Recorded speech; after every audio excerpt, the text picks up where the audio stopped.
So, as requested, 5e D&D Eldritch Blast by none other than Z-Bashu. Shout out to Z-Bashu. I love these animations. They're really good. I don't know. And I like the narrator. I like his voice when he's talking on these. But welcome back, ladies and gentlemen. Sending out a lot of love. I already said the title. My name is lunarwaslost for the new people, or the returning ones if you just want to hear it. Subscribe if you want to join the Lunar Dynasty. Other than that, let's just continue. The thing about reacting to videos you want me to react to or cover, man, just send them to my Instagram, Twitter, in the comments last. Okay. I don't know what's going on nowadays. But it's that New Year energy. Okay. So I think I'm all ready to go. All set? Let's go. Warlocks are the most interesting class to me, lore-wise, and they come with a lot of kind of cool story strings attached that other classes don't have to deal with. And for that reason, I've always thought that they should be more powerful in a kind of obvious way than other classes. When you look at it, they aren't. Frankly, in most ways, Warlocks are actually a little underpowered. And I know that some of you are going to say, but Eldritch Blast. And okay, you kind of have a point. So let's take a look at how you go about getting such godlike power. Eldritch Blast. This episode was brought to you by thedecofmany.com. Eldritch Blast. We were a large family, and with father gone, it fell to Jacopo to pick up the slack. He took a job in Luskin, and soon after, I followed. In the north side of town, we worked in a kind of hospital. Since 140, Luskin was a shadow of its former self, and we spent our days patching up all manner of thieves, demon worshippers, and even the odd kobold. Then in the spring of 183, she came. I never saw her wounds. By the time I made it in, she was already in a cocoon of cheap hempen bandages. I can still remember her eyes, unblinking, following us from station to station as we did our work. It rattled Jacopo. I remember a few weeks later, she looked at me and I heard,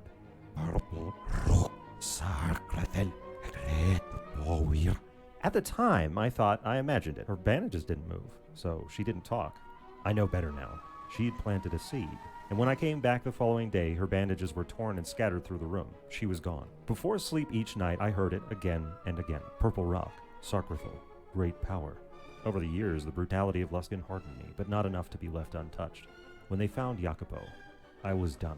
I said goodbye to my family and took the last of my coin. I purchased passage to Purple Rock. The people there had a strangeness about them, and as secretive as they were, Purple Rock is small. Half-elves can see well in the dark. And I saw. I tried to save the child. This did not go well. When finally I met Sarkrathel, it became clear. I had come here in search of power, and in exchange for a life of service, Sarkrathel would lend me his. Holy shit, that's how you get Eldritch Blast. You track down and promise your life to an inconceivable, mysterious Eldritch horror. But it's worth it. It's been called. Wow, yeah. Holy moly, that was freaking crazy. He did the quickest backstory, but oh my gosh, yeah. The most powerful cantrip at 1d10, and you can stack a couple invocations on it. Watch out. You can add your charisma modifier. That level of power is pretty rare in Faerun. I mean, if we compared it to something like, say, a large crossbow, it would probably be, it's the same. It's the same. They do the same damage. Thanks for watching this episode of the Animated Spellbook, sponsored by thedecofmany.com. They're making cards to help DMs and players alike keep the game moving with conditions, monsters, and more for 5th edition D&D. The new website's up and it's looking crisp, beautiful, and easy to navigate. Link in the description.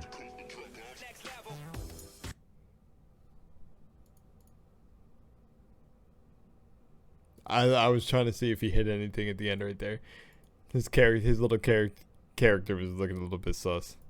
It was hurting to fucking say that because I was like trying to call it a fucking caricature also. I don't know why I was trying to. But this is pretty cool. This is cool. This is a cool little backstory that he threw together. And look, he went to save the baby and it turned. What in the fuck? Like, what the fuck? What a way of seeing that. You ever, for the people that remember back in school, do you remember when they used to, I guess this is more a newer age, so maybe the older generation won't remember, but for the millennials, you guys remember Tim and Moby? That's what some of these animations from him remind me of, like the Tim and Moby. Is it Tim and Moby? I think it's Tim and Moby. Let me see. Tim and Moby. I think. Yeah, the Tim and Moby animation. way better. Because it's D&D related and not school programming related. But nah, Toby and Moby. Tim and Moby, Toby and Moby. Oh, man. This is what's happening to my brain lately. Oh, my gosh. it's this fucking Eldritch fucking being that I made a fucking agreement with a couple weeks ago. No, I'm just joking. Oh, I paused the video at 222. Did I click here? That's crazy. It's just weird to be in alignment. But anyways, yeah, shout out to Z-Bashu. I love these. And I absolutely love the idea of warlocks.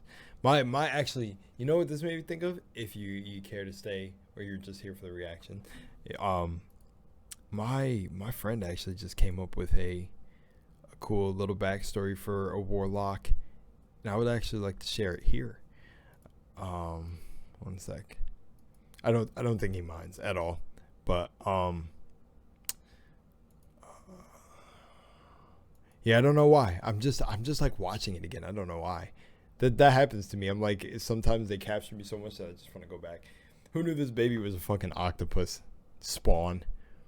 Anyways, what it was his little warlock background was that actually it's pretty grim, so I'm gonna cover up a little bit of what it was, and maybe someone else has thought of it, so let me know down below if you ever thought about something like this. But since we're on the topic of Eldritch Blast, so I'm building a whole world, but basically inside my world, the gist of it is he was attending this wizard school, and originally, because he multi-classed into sorcerer, or he multi-classed. Basically he was attending this school, and it's pretty short.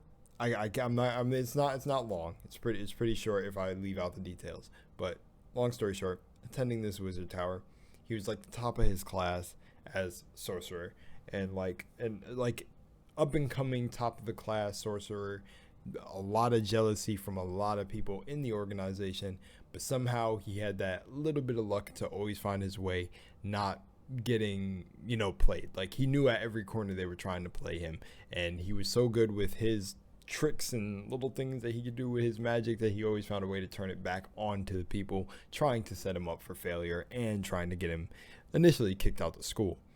And upon doing this, one of the days, I'm spinning the story a little bit, the tricks went wrong, and he wasn't prepared, didn't look over his shoulder just enough. But he was usually used to looking over his shoulder, but not in a paranoid way. He was just like, his magical talents kept him up on the up and up for looking around. And one day he was caught lacking, as we like to call it, and they framed him. Now, I won't say how they framed him, because I don't know if I can say this in the video. It might get like blocked or age restricted, so I'm not going to say it. But it was a bad crime, if you can think of it, something that would be warlock worthy. He didn't do it, but that's getting into the warlock multi-class thing.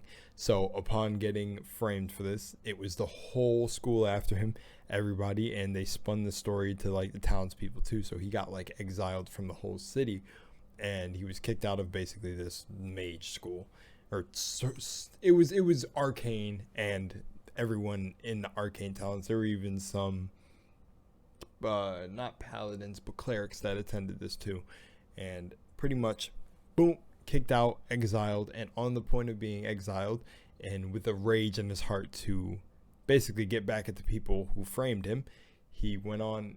I don't remember where he said he went on by himself, but he basically went on himself to learn dark arts, and he found himself dabbling in necromancy and stuff along the lines of that. And within finding this newfound love for necromancy, he came across the entity that started to speak to him over various nights, guiding his hand into scripting these scrolls of necromancy.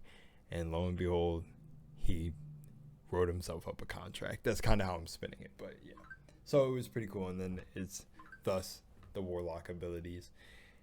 So yeah, that's pretty cool. Other than that, yeah, that's all. And yeah, shout out to Z-Bashu again. This was a cool little story, and like how unique you can kind of make it with. They were just literally just patching up. They were like the underground kind of doctors and stuff, like helping out, just like the patching up thieves and stuff like that. And that was enough. Living a life of that, still like helping, but it's kind of like some dark help. It's some screwy help, and ended up leading themselves here. That's crazy. Yeah, that's pretty cool. All right, I am outie. Goodbye. Much love and light, and yeah, enjoy your day, enjoy your life, Don't let anybody stop you. Don't harm anybody, but live your best life without harming people. Peace.